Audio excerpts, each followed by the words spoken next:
Après le marché, c'est le travail.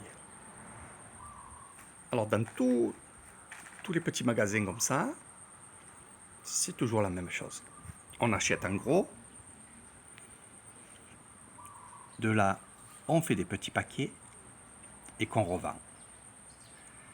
Donc ça fait quelques petits bénéfices à chaque fois. Alors je dis bien petits bénéfices. Si vous êtes dans un village et que vous voulez monter un petit shop, ne croyez pas faire des millions. Le but n'est pas là, le but est de faire un peu d'argent et surtout rendre service aux gens de votre village qui vont non pas aller dans une grande ville, mais venir chez vous acheter ce qu'ils ont besoin pour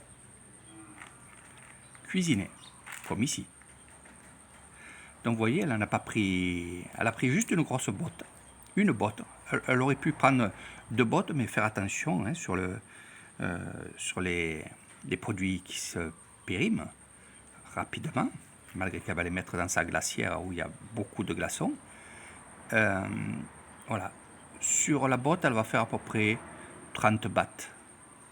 Une fois qu'elle aura vendu tout ça, elle aura 30 bahts de bénéfice. Ça lui suffit. 30 bahts d'un côté, 20 bahts, 25 bahts de l'autre côté, 10 bahts de l'autre côté, et ainsi de suite. Voilà, c'est comme ça qu'on travaille dans les petits villages. N'essayez pas de faire autrement que ça, parce que vous allez être démoralisé et surtout, vous allez pleurer. Moi, c'est vrai que j'ai vraiment vu comment il faisait. Et ça me convient. Hein. C'est pour ça que moi, c'est pareil. Quand je vends des choses dans mon hôtel, eh ben, c'est un petit bénéfice. Mais c'est quand même un bénéfice. Et surtout, ça rend service aux gens. Alors, encore, je vais vous parler. Ici, il y a un petit carnet.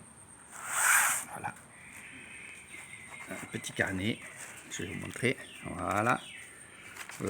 Avec un petit stylo. Et il y a des notes. Voilà. Tel jour, telle personne est venue acheter. Et en fait, ils viennent payer après. Voilà. Ça se fait. Les personnes qui ne font pas ça dans les magasins, eh ben, ils marchent moins que les personnes qui font ça. Donc, moi je dis, c'est bien de le faire. C'est comme à l'ancienne. Hein. On appelle ça des ardoises. Hein. À l'ancienne, ben, le lendemain, ou alors le soir, ou dans 2 jours, ils viendront payer ce qu'ils doivent. Alors, je trouve ça bien. Moi, mon fils, quand il sort de l'école, il arrive de là. Voilà. Il aime bien faire ce petit parcours. Pourquoi? Parce qu'il va s'arrêter ici. Et s'il n'a pas assez d'argent, eh ben, il va noter sur l'ardoise ce qu'on doit. Et nous, le lendemain, on vient et on donne les sous à Meyaï. Voilà. Je trouve ça bien. Moi, je le fais aussi. Hein. Je le fais aussi chez moi. Et ça prouve ici que tout le monde se fait confiance, tout le monde se connaît, tout le monde s'aide. Puis après, imaginez-vous que la grand-mère qui est ici en train de travailler ces petits oignons-là, c'est bête. Imaginez-vous que vous faites des poulets. Elle va venir chez vous, elle va vous acheter un poulet, parce que du moment que vous achetez chez elle, elle viendra acheter chez vous. Et c'est vrai qu'il y a plusieurs magasins dans mon village, et on fait le tour. Moi, un coup je viens ici, un coup je viens là-bas. Alors pourquoi je viens ici le plus souvent que vous me voyez ici, c'est que je prends le principe qu'ils ont beaucoup investi dans leur maison. Voilà.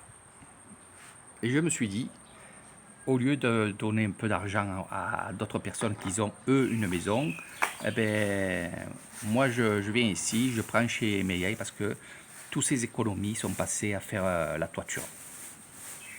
Voilà. Ceux qui ont suivi justement les travaux, vous savez très bien qu'il y a eu du gros travaux ici. Et ces économies, eh ben, voilà, elle a investi dans la toiture. Donc je viens ici en guise d'être solidaire avec elle. Voilà. Donc comme je vous dis, ça se fait, on le fait encore et on peut faire des trocs. Donc je vous disais que si je faisais du poulet, exemple, la grand-mère elle vient chez moi, elle prend un poulet, puis je lui dis, écoute, comme la dernière fois je suis venu chez toi et que j'ai laissé une ardoise, eh ben, tu déduis le poulet sur ce que je te dois moi. Voilà, ça s'appelle du troc. D'accord? Et on peut faire comme ça, avec du riz, avec du poulet, avec des canards. Donc, eux, ils ont tout compris qu'il faut qu'ils cèdent. Il y a des gens qui sont pas riches, mais qui mangent toujours. Tout à l'heure, j'étais ici, il y en a une qui est venue. Je sais qu'ils n'ont pas beaucoup d'argent. Elle aussi, bien sûr. Donc, elle a pris une pastèque, elle a pris quelques biscuits. Ils ne prennent pas des grosses choses.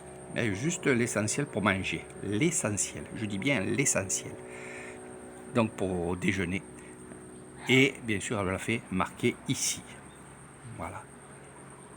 Alors, des fois, c'est 2 jours, 3 jours. Voilà. Et souvent aussi, j'ai vu, et ça se fait tout le temps. Attends, je vais vous montrer ça parce que c'est rigolo. Les... Wow! Pas y ça, là.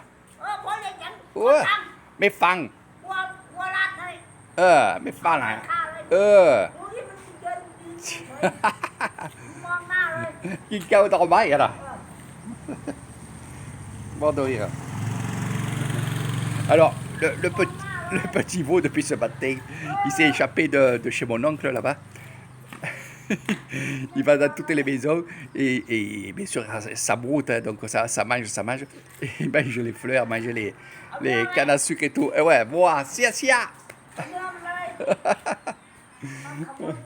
Voilà, donc il ramène on va dire le petit veau. Pour finir, je dis aussi, par exemple, vous faites une note ici, vous venez chercher à boire, à manger, ce que vous voulez, vous faites la note ici, puis vous faites un travail chez la personne et elle vous déduit votre travail sur la note. C'est ça que je vous dis. Ici, ça se fait tout le temps. Voilà. Et je trouve ça extraordinaire. Donc voilà, ça fait partie des villages. Hein. Dans tous les villages, c'est comme ça ici à Nissan. Finalement, il y en a qui disent l'Isan, la plus grande région de Thaïlande, c'est la plus pauvre. Ok, c'est la plus pauvre. Mais moi, je vous montrerai leur richesse. Parce que chaque personne ici a sa maison, a ses terrains, a ses volailles, ses canards, ses potagers. Ils ont tout. Ils ont le riz, ils ont tout. Donc pour moi, ils sont riches. Ils sont riches. Il y en a qui ont de l'argent. On va parler de Bangkok, hein, pour ne pas parler d'autres endroits. Mais Bangkok, il y a des gens qui ont de l'argent. Mais si un jour il y a un problème de pénurie de bouffe, ils peuvent garder leur argent. J'allais dire autre chose, mais bon, je me suis un peu retenu. Donc leur argent servira à quoi? Puisque les richesses sont ici, chez les paysans, ici, à Nissan. Pas que à Nissan, évidemment. Hein. Moi, je parle de Nissan parce que je vis à Nissan. C'est pour ça que il y en a qui me reprennent et me disent « Ouais, c'est pas que à Nissan. » Je sais, mais moi, je parle que de Nissan parce que à d'autres endroits, je ne connais pas. Voilà pourquoi. Allez, je vous dis à très bientôt. La grand-mère, elle a fini. Ça fait 14 ans que je la connais. Elle a fini ses petits paquets. Elle va les mettre dans sa glacière. Et les gens, ils vont venir à l'heure du repas. Le matin, à midi, on mange tout le temps. Hein. Donc quand on a besoin, on vient ici et regardez. Voilà.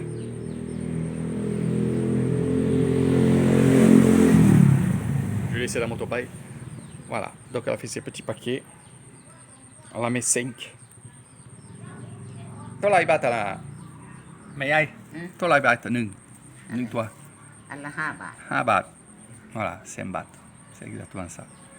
Bon, je les ai vus à 6 bahts, moi. Il y en a qui les mettent à 6 bahts. Elle les met à 5 bahts. Comme je vous ai dit, elle va faire 30 bahts de bénéfice sur la botte. Voilà. C'est parti, c'est parti. Ça sent bon là, c'est bête. ผู้กินหมูกินเคยบ่ได้มันจะแท้ง Non, voilà, on met les sous ici, on se sert. Après, des glaçons.